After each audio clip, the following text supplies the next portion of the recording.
Assalamualaikum warahmatullahi wabarakatuh. Waalaikumsalam warahmatullahi wabarakatuh. Alhamdulillahi rabbil alamin. Wabihi nasta'in ala umuri dunya waddin. Wassalatu wassalamu ala ashrafil anbiya'i wal mursalin wa ala alihi ajma'in. Qala Allah Ta'ala fil Qur'anil Karim, ala inna awliya Allahi la khawfun alaihim walahum yahzanun. Amma ba'du. Kepada alim, ulama, tokoh masyarakat, terutama jamiah waqiah yang berbahagia, puja-puji syukur kepada Allah dan sholawat kepada Nabi beserta ahli keluarganya, persis seperti mukaddimah yang tadi saya sampaikan. Hadirin hadirat, khususnya jamiah waqiah yang saya hormati, pada kesempatan ini saya akan menyampaikan tema tentang kebahagiaan, suatu tema yang selalu lekat dengan isi buku Hijayatul Kubro. Buku Hijayatul Kubro diterbitkan dari jamiah waqiah.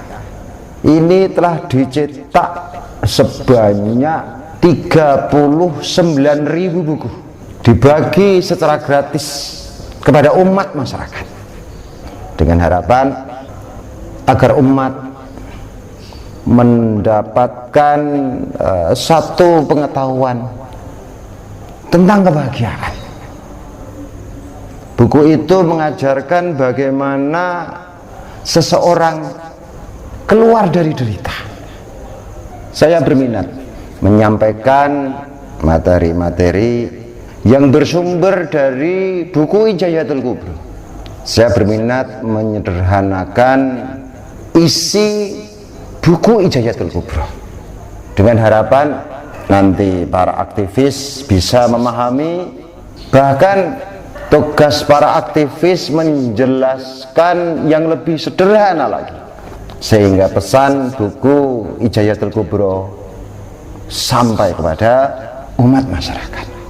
Saya tekankan lagi bahwa titik tekan di dalam buku Hijayatul Kubro adalah tentang kebahagiaan, atau bisa disebut satu buku yang menyampaikan tentang derita dan solusinya, dengan harapan setelah orang membaca buku Hijayatul Kubro, dia nanti akan terbuka wawasan bagaimana dirinya bisa keluar dari derita yang selama ini melilit dirinya.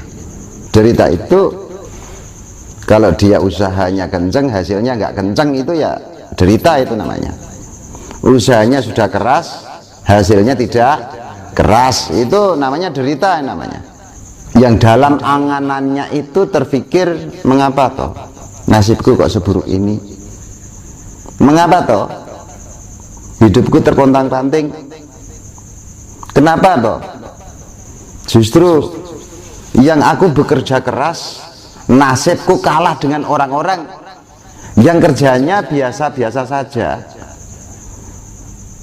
Temanku sudah mapan, saya belum mapan nih. Teman SMP ku, teman sekolahku, teman mainku waktu kecil sekarang sudah pada mapan, tapi kok diriku belum mapan ya. Perasaan-perasaan itu adalah satu gambaran yang ada di benaknya orang yang sedang menderita. Kalau memang ini yang terjadi di alam pikiranmu, ini satu pertanda bahwa dirimu sedang menderita. Kalau dirimu sedang menderita, bagaimana keluar dari penderitaan? Ini tepatnya memahami buku ini, buku Hijayatul Kubro, untuk lebih gampang memahami, sehingga saya akan sederhanakan sesederhana mungkin dalam penyampaian ini. Derita dan solusinya. Biasanya kalau ada kasus seseorang itu sedang menderita, dirinya itu tidak mengenal siapa dirinya sebenarnya. Jadi untuk keluar dari derita pertama kali ya harus mengenal dirinya. Sejatinya saya itu siapa sih? Harus mengenal dirinya. Tanpa mengenal dirinya, maka yang bersangkutan tidak akan mungkin bisa keluar dari penderitaan. Saya yakinkan lagi, untuk menghentikan penderitaanmu, langkah pertama kali dirimu harus mengenal siapa sebenarnya dirimu. Untuk membahagiakan dirimu harus mengenal siapa sebenarnya dirimu.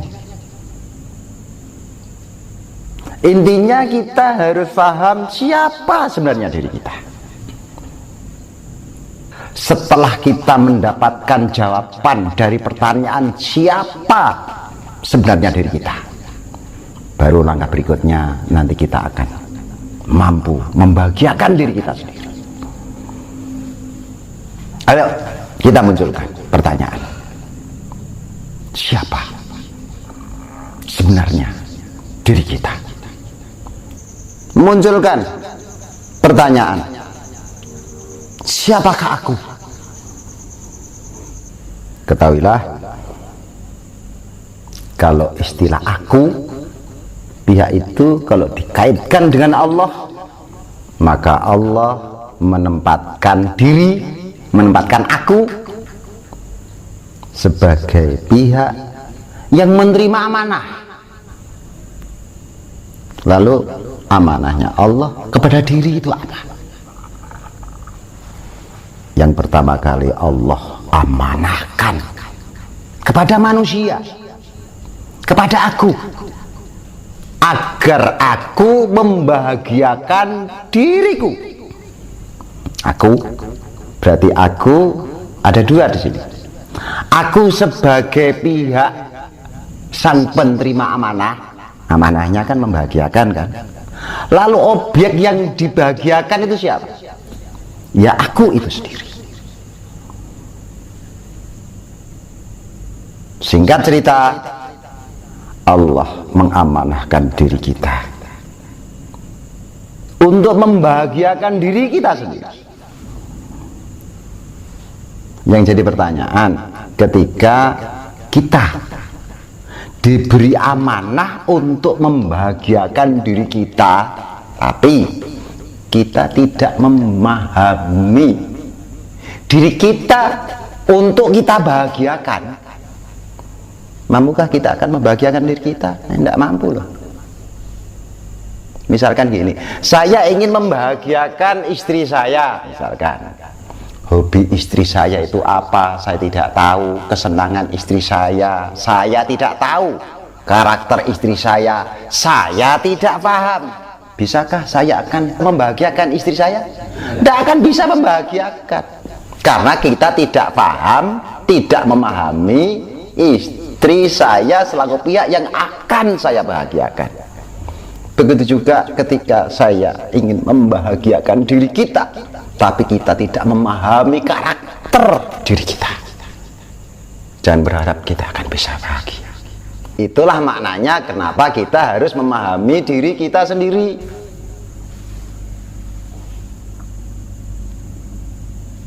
Isu tentang aku adalah isu yang paling menonjol di seluruh agama. Mengapa itu?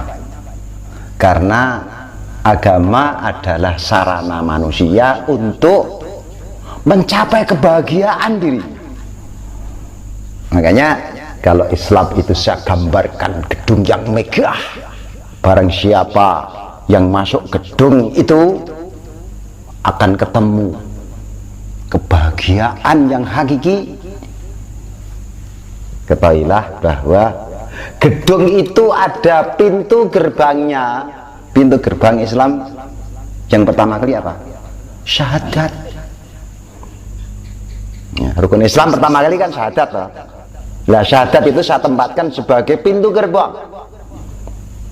Pertama kali yang diungkap di kalimat syahadat itu apa? istilah aku. Asyhadu alla ilaha illallah wa asyhadu anna Muhammadar Rasulullah. Asyhadu alla ilaha illallah itu aku bersaksi. Pertama kali yang muncul istilah apa? Aku. Itulah secara filosofis kata aku adalah satu isu yang pertama kali dimunculkan di dalam agama ini, saudara-saudara. Salah satu jawaban untuk mengungkap aku, mengungkap diri kita. Diri kita itu sebenarnya sejenis makhluk yang sedang memburu kebahagiaan. Seluruh manusia itu memburu, menempatkan pemburuan yang sama. Pemburuannya itu apa itu? Kebahagiaan. Maka lawan katanya bahagia itu adalah derita. Berawal dari ini, maka tidak ada manusia yang sanggup menderita. Sekarang tentang kebahagiaan.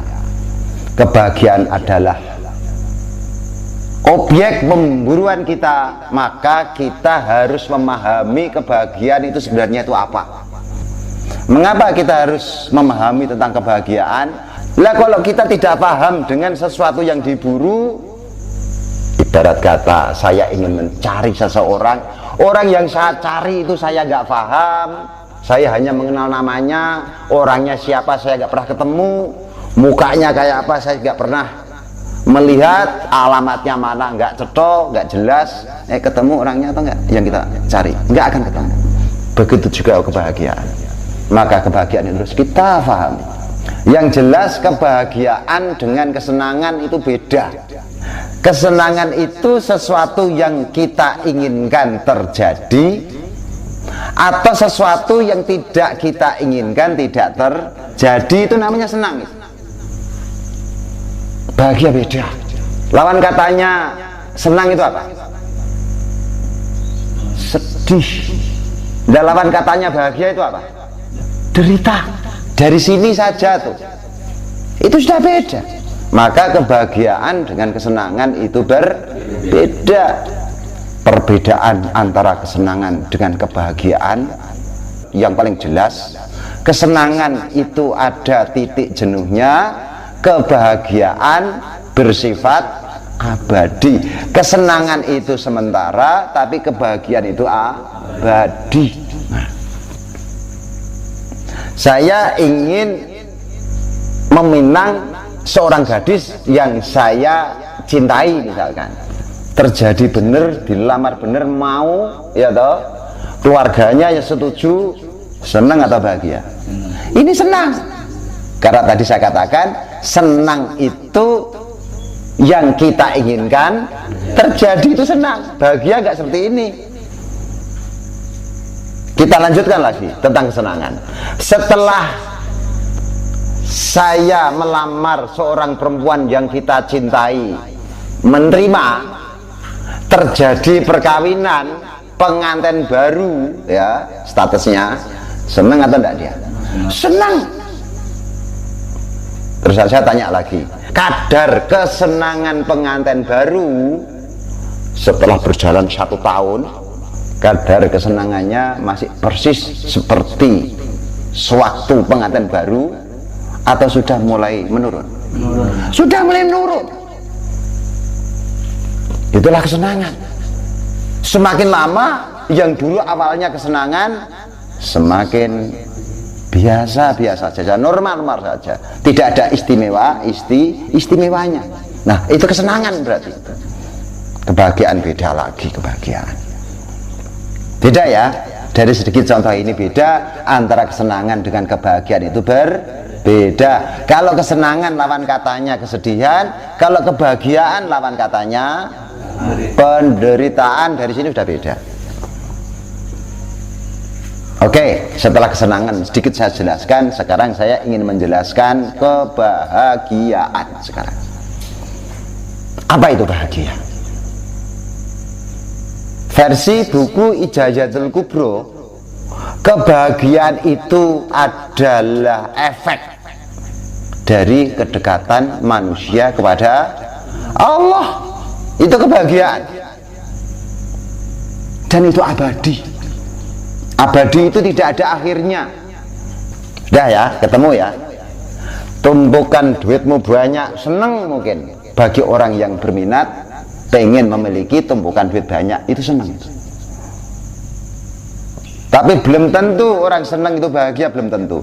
Bisa juga orang yang memiliki tumpukan duit banyak, di dalam hatinya menyimpan kegelisahan. Bisa atau tidak? Bisa. Maka orang senang dengan bahagia itu beda. Kalau kebahagiaan nggak seperti itu, nggak ada istilah sedih dan khawatir, nggak ada. Orang bahagia itu orang yang sudah dekat kepada Allah. Rumus yang berlaku bagi orang yang dekat kepada Allah, la khaufun alaihim walahum yahzanun. Maka isi buku Ijazatul Kubro bukan berisi tentang teknik untuk mencari kesenangan, melainkan satu cara untuk menggapai kebahagiaan. Catat baik-baik. Dan ketahuilah bahwa sejatinya manusia itu tidak akan bisa dibahagiakan oleh apapun, nggak bisa, kecuali manusia dekat kepada Tuhannya. Manusia itu hanya bisa dibahagiakan dengan kedekatan dirinya kepada Sang Pencipta. Itu bahagia, itulah sumber kebahagiaan. Maka kebalikan kebahagiaan itu adalah derita. Lah derita itu efek apa? Efek keterjauhan manusia kepada Sang Pencipta. Maka pesan inti di dalam buku Ijazatul Kubro, perbaikilah nasibmu dengan cara memperbaiki hubunganmu kepada Allah. Nah itu, ini logikanya seperti itu. Ditarik kesimpulan, kalau semua orang itu pengen bahagia, nggak ada satu orang pun yang sanggup menderita, itu nggak ada. Berarti kesimpulannya, kalau dia tahu tentang hal ini, hakikatnya semua manusia sedang memburu kedekatan dirinya kepada Allah. Berikutnya adalah penghambat kebahagiaan. Ada satu pihak, yang pihak tersebut sering kita istilahkan itu adalah setan. Maka setan adalah pihak yang tidak setuju manusia bahagia. Setan tidak pernah terima manusia dekat kepada Tuhannya. Ini saya tanya, setan itu sebenarnya musuh manusia atau teman manusia? Musuh manusia. Lah kalau setan itu kita pahami sebagai pihak yang berperan sebagai musuhnya manusia, saya tanya sekarang, setan menghendaki manusia bahagia atau menderita? Menderita. Dia berusaha keras agar hidup kita tetap dalam lingkaran penderitaan. Terlepas dia orang kaya atau miskin, dia rakyat atau pejabat, dia sehat atau sakit, setan tidak peduli agar manusia itu menderita. Perlu kita lawan nggak setan ini? Perlu kita lawan, terutama ide-idenya setan kita lawan. Setan kalau kita tempatkan sebagai musuh kita, maka kita harus tahu siasat setan untuk mengalahkan manusia. Setan tidak bisa menolak tentang minat bawaan manusia sebagai makhluk pemburu kebahagiaan. Maka setan pasang strategi. Kalau diperjelas kata-katanya setan, wahai manusia, kamu boleh bahagia nanti kalau sudah kaya dulu. Ini pendapat setan. Kalau setan musuh kita, pendapat ini benar atau salah? Ya salah toh. Kebahagiaan itu hak kita, bukan hak setan. Mengapa setan menetapkan kebahagiaan yang bersyarat? Orang miskin boleh bahagia atau tidak? Boleh. Orang kaya boleh bahagia atau tidak? Boleh. Setan kebalikan. Orang miskin tidak boleh bahagia, orang kaya tidak boleh bahagia. Bahkan setan merekayasa orang kaya itu, direkayasa agar terus frustasi. Bahkan di Jepang itu ada kasus itu harakiri apa itu, orang Jepang itu kalau sudah sukses menghimpun harta setelah mencapai puncak kesuksesannya, dia ada budaya frustasi lalu dia bunuh diri. Nah, itulah setan itu. Setan memengaruhi manusia, bersenjatakan tipuan atau ilusi. Itu setan. Tadi kan setan kan menetapkan kebahagiaan bersyarat toh. Seolah-olah setan itu menguasai manusia, pengen menguasai manusia. Setelah dia kuasai, setan mendoktrin kamu bahagia boleh, tapi nanti kalau sudah kaya dulu. Saya tanya, setelah betul-betul yang bersangkutan berjuang keras menunda kebahagiaan toh, berjuang keras setelah dia kaya, pasti bahagia atau belum tentu? Belum tentu. Dan kalau misalkan kekayaan berhasil ditumpuk oleh manusia, maka setan pun berjuang agar dari hartanya ini justru manusia akan semakin parah penderitaannya. Setan ini kalau belum ketemu kekayaan, dia masih miskin toh. Setan itu memberi satu gambaran seolah-olah kekayaan satu-satunya sebab manusia bahagia, dibuktikan enggak seperti itu. Dan berbagai macam intrik setan. Ada yang mengatakan kamu boleh bahagia nanti kalau sudah punya rumah dulu, kamu boleh bahagia kalau sudah punya murid dulu, kamu bahagia nanti kalau sudah sakti dulu. Ya Allah, ya Allah.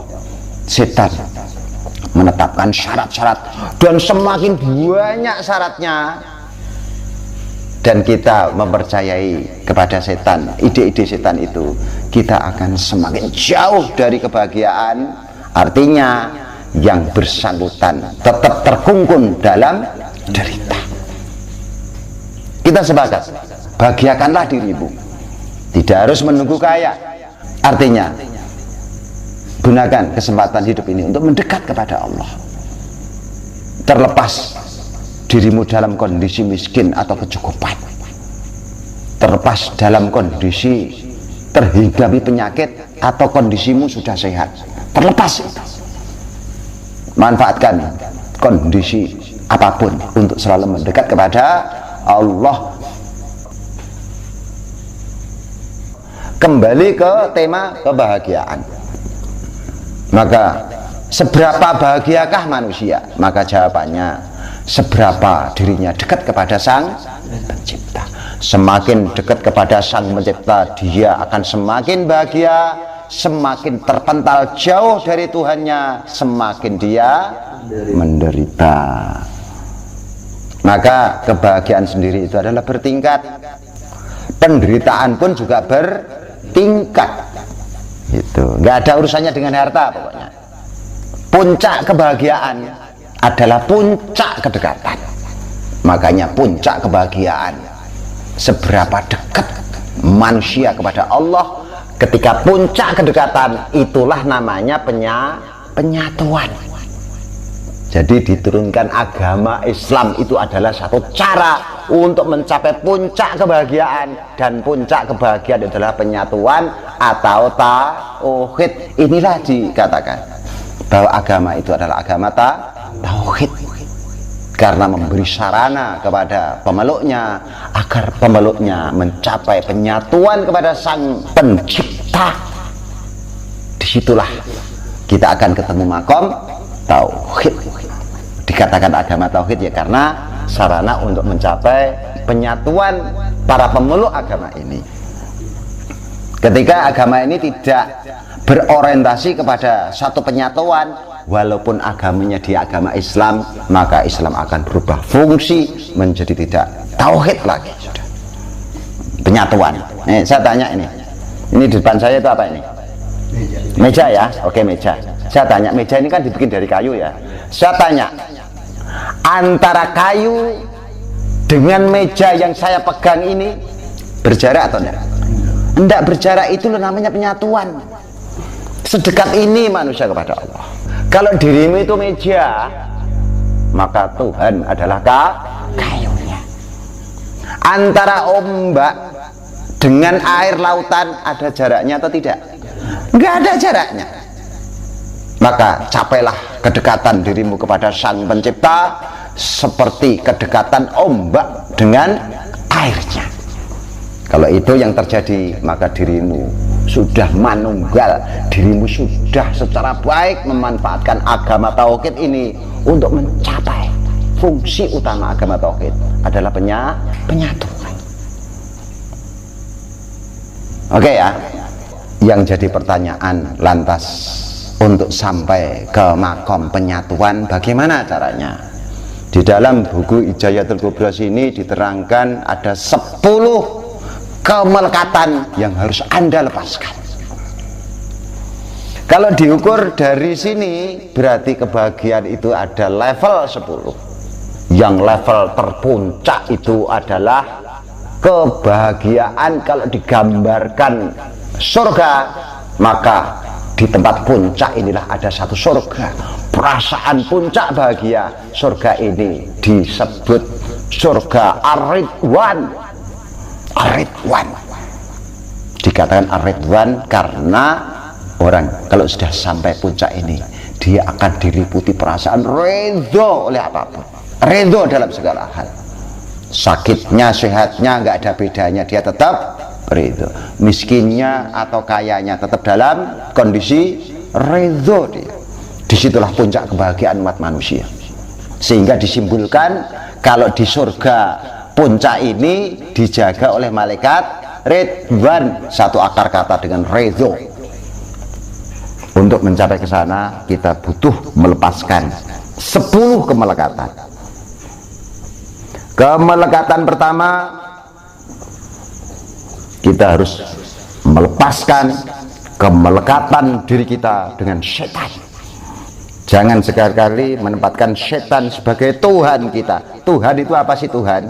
Tuhan itu Rabbun, itu Rabbun. Rabbun itu pihak yang membimbing, mendidik. Saya tanya, didikan setan itu disuruh maksiat atau menghindar maksiat? Maksiat. Disuruh maksiat. Ketika kita menempatkan setan sebagai pembimbing kita, Rabb kita, maka setan menyuruh kita maksiat, kita melakukan maksiat. Itu artinya apa? Diri kita masih melekatkan diri kita kepada setan. Setiap orang kalau masih doyan maksiat, suatu bukti bahwa dirinya masih terpenjara, menempatkan setan sebagai Tuhannya. Itu harus kita lepaskan. Ketika kita sudah berhasil melepaskan diri kita dari kemelekatan hati kita kepada setan, artinya kita sudah berhasil mengaplikasikan pola hidup tanpa dosa. Ketahuilah, sesungguhnya yang bersangkutan itu sudah terciprati oleh nikmat surga. Suatu kebahagiaan pertama. Sekali lagi, yang perlu dilepaskan itu adalah kemelekatan diri kita kepada setan. Lalu kemelekatan kedua yang harus kita lepaskan itu adalah melepaskan kemelekatan diri kita dari ambisi-ambisi selain Allah. Dia sudah bersih dari cita-cita, kecuali dirinya pengen dekat kepada Allah dengan alasan apa? Itulah fitrahnya, dikatakan fitrah karena manusia itu pengen mencapai puncak kebahagiaan. Lalu kemelekatan yang harus kita lepas berikutnya, yang ketiga ini adalah melepaskan kemelekatan diri dari keinginan pribadi, menyatu dengan keinginan Allah. Loh, kita itu kalau ada adzan Allahu Akbar, panggilan sholat itu ya, keinginan Allah agar manusia segera menghadap kepadanya atau keinginan Allah agar menunda-nunda waktu? Nah, ketika diri kita ingin menunda panggilan sholat, ya kita harus membuang keinginan kita, menyatu dengan keinginan Allah agar kita segera memenuhi panggilannya. Itu namanya melenyapkan keinginan liar kita, mewarnai jiwa kita dengan keinginan Allah. Kemelekatan keempat sekarang, melepaskan kemelekatan diri dari perbuatan diri menuju ke perbuatan Allah. Pelajaran melepaskan kemelekatan dari perbuatan diri menuju perbuatan Allah, seperti digambarkan di Al-Quran, wa ma romaita id romaita walakinnallaha roma. Surat Al-Anfal ayat 17. Ketika Rasulullah di satu peperangan sedang melemparkan tombaknya, maka turunlah wahyu ini. Ayat itu menerangkan kualitas penyatuan Rasulullah, bahwa yang melempar sejatinya bukan Rasulullah, tapi Rasulullah benar-benar merasakan bahwa dominasi perkasaan Allah yang lekat pada dirinya. Wa ma romaita id romaita walakinnallaha roma. Sesungguhnya yang melempar adalah bukan Rasulullah, tapi yang melempar adalah Allah.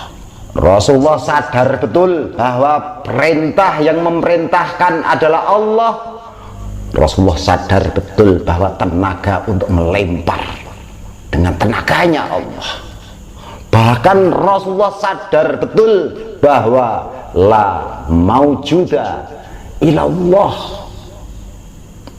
Tapi maaf, ini dalam ranah kesadaran, ranah yang harus dirasakan di batinnya orang-orang yang beriman.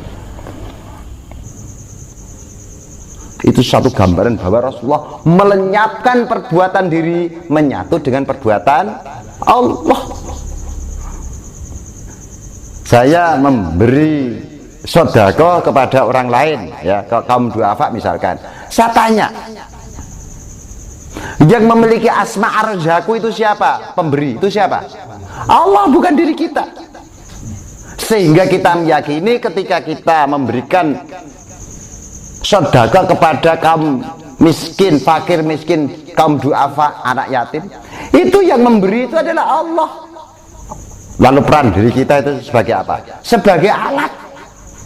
Harus meyakini betul bahwa diri kita itu alatnya Allah. Yang memberi kaum duafa, fakir miskin itu adalah Allah itu sendiri. Itu harus meyakini betul.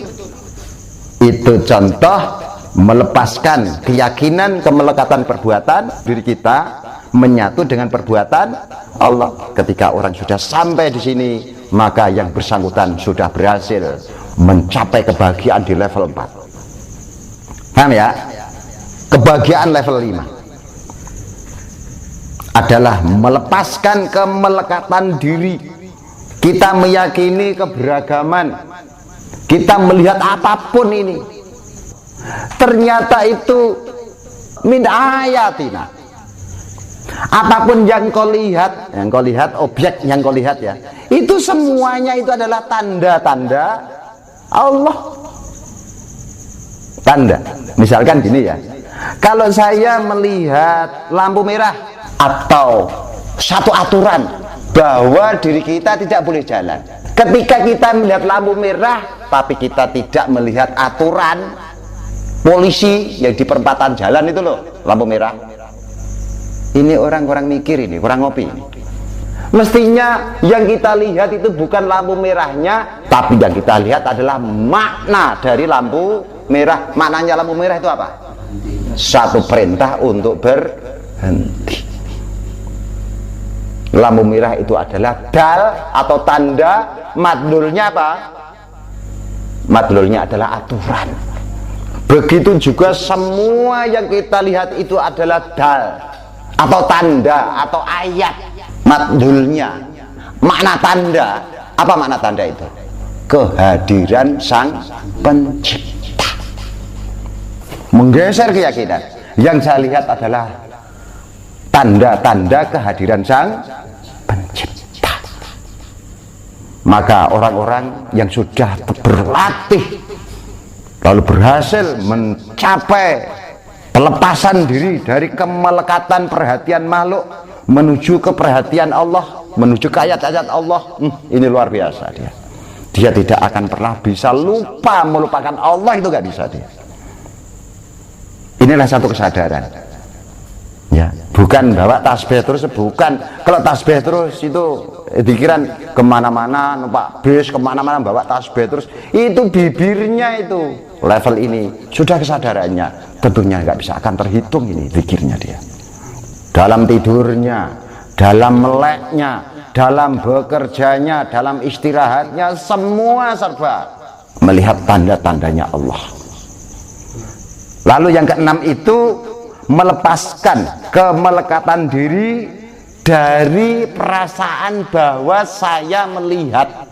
Nah, saya melihat loh, nggak taunya diri kita ini makhluk atau enggak, ayatnya Allah atau enggak. Kita meyakini bahwa yang melihat, yang merasakan, yang berbicara bukan diriku tapi Allah itu sendiri. Melepaskan kemampuan diri. Yang melihat itu bukan dirinya, tapi yang melihat itu adalah Allah. Nah, itu level ke-6 itu. Baru level ke-7 itu melepaskan kemelekatan diri, cinta kepada makhluk menuju cinta kepada Allah, mahabbatillah. Berikutnya level 8, melepaskan kemelekatan diri dari keyakinan bahwa makhluk itu ada, menuju keyakinan yang ada hanyalah Allah. Saya tanya, itu kalau kita di perempatan jalan ada rambu-rambu lalu lintas itu ya, yang Anda yakini itu hanya sekedar lampu merah atau aturan ya? Aturan atau polisi ya? Polisi. Buktinya Anda takut, ada perasaan takut untuk melanggar aturan. Yang ditakuti itu aturannya atau polisinya? Polisinya. Aturan tidak bisa nilang Anda, nggak bisa. Yang nggak bisa nilang itu adalah polisi. Maka di level 8 itu adalah melepaskan diri dari keyakinan keberadaan makhluk menuju keberadaan Allah, yang ada hanya ya Allah. Nah, Anda kan bisa toh meyakini ini, saya meyakini ini polisi ini. Nah, walaupun di situ tidak ada polisi, tapi kan yang kamu takutkan itu lampu merahnya atau polisinya? Polisinya.